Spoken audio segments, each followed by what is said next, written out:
মন ঠান্ডা হয়। আমাদের আবার সারা মাসটা এই 9 তারিখের পরে সারা মাসটাই সুন্দরভাবে চলতে থাকে, কোনো অসুবিধা হয় না, কোথাও বিপদ আপদ বলে কিছু নেই আমাদের জীবনে।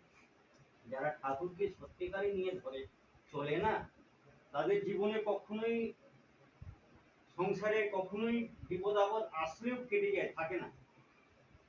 আমি উপলব্ধ, কারণ আমার ঘটনা দিয়ে আমি একটা বলছি। তো আমার জীবনটা ওই যে শব্দ মা বললেন না এক সময় যে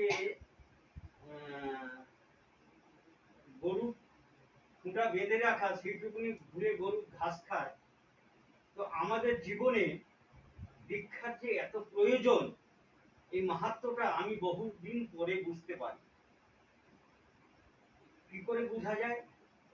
আমরা ছোটবেলা যখন ছিলাম তখন আমাদের চলনগুলো ঠিক ছিল না, বলনগুলো ঠিক ছিল না, চরিত্রটাও ঠিক ছিল না।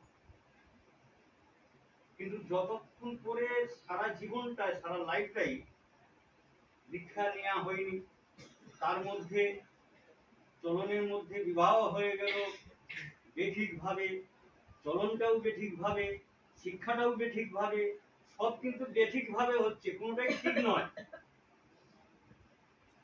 এবং জীবনে বেড়ে ওঠাটাও বেঠিক হয়ে যাচ্ছে, কোনো দিকে গতি নেই, ঠিক নেই।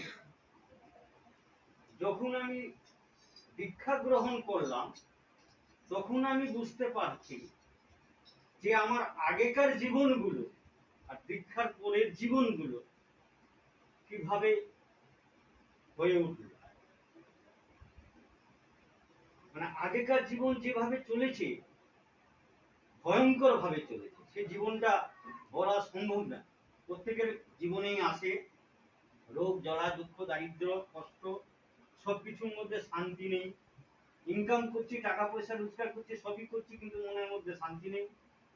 কি কষ্টের ভাবে জীবন কাটছে, রাত দিন টেনশন, সংসার কি করে চলবে, আজকে রাত খেলাম কালকে কি খাবো, এই করতে করতে জীবনটা শেষ।